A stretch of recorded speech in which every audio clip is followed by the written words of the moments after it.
The process relating to the October 12 election of the President of the Republic was completed yesterday, October 27, 2025, with the proclamation of the results by the Constitutional Council, the only body authorized to do so. As we all know, the President of the Republic, His Excellency President Paul Biya, candidate of the Cameroon People's Democratic Movement, CPDM, was declared winner of this election with 53.66% of valid votes cast. According to reports from national and international independent observers, the election was generally fair and peaceful throughout the national territory. While voters calmly awaited the publication of the official results, candidate Issa Tchiroma declared himself winner on October 14, 2025, in violation of the provisions of the Electoral Code. Following this irresponsible declaration, his supporters organized violent protests in several localities nationwide, which were quickly brought under control thanks to the professionalism of the administrative authorities and our security forces. This irresponsible candidate, driven by the desire to push through the plot to disrupt public order, issued repeated calls on social media inciting civil unrest, urging Cameroonians to take to the streets to defend his so-called victory.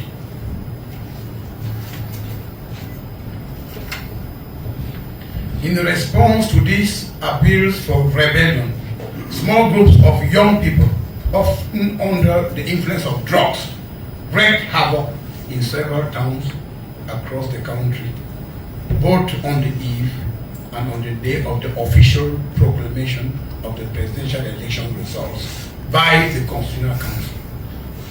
Many public buildings, shops, and private property were set ablaze, damaged, or looted. Many buildings and vehicles were set ablaze nationwide.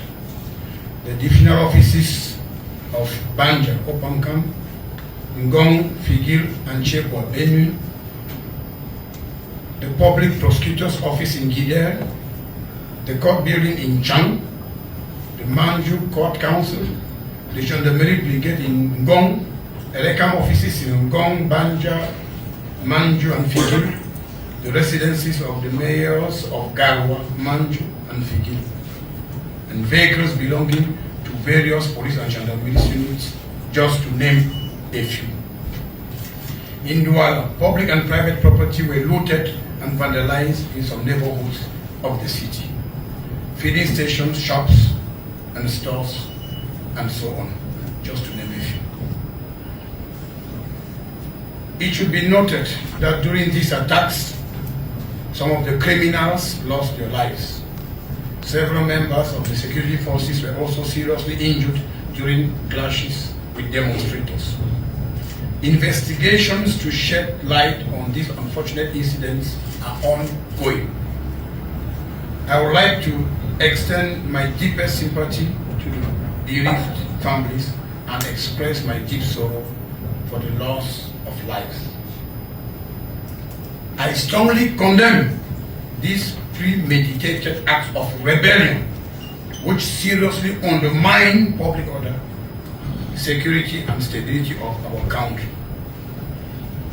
It is clearly evident that by proclaiming himself winner of the October 12 presidential election in violation of the code, for repeated calls for rebellion, for inciting his sympathizers to defy state authority, for organizing illegal protests marked by loss of human lives and destruction of public and private property, candidate Issa Tchiroma shall be held accountable before the competent courts and authorities.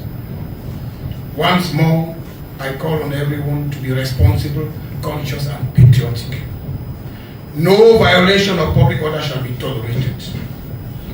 Those arrested within the ongoing operations of maintaining peace and order shall be brought before the competent courts. Media outlets promoting rebellion shall equally be held accountable for their actions before competent courts. I want to emphasize that the state will take necessary measures to maintain order, peace, and tranquility nationwide. I would also like to warn anyone, no matter wherever they find themselves, who through the subversive and irresponsible messages, audio and video have endorsed and continue to endorse the misconduct of candidate Issa Tchiroma, bad loser, that they will also face the heavy arm of the law. Despite the current attempts to disrupt public order in certain localities, the security situation is under control nationwide.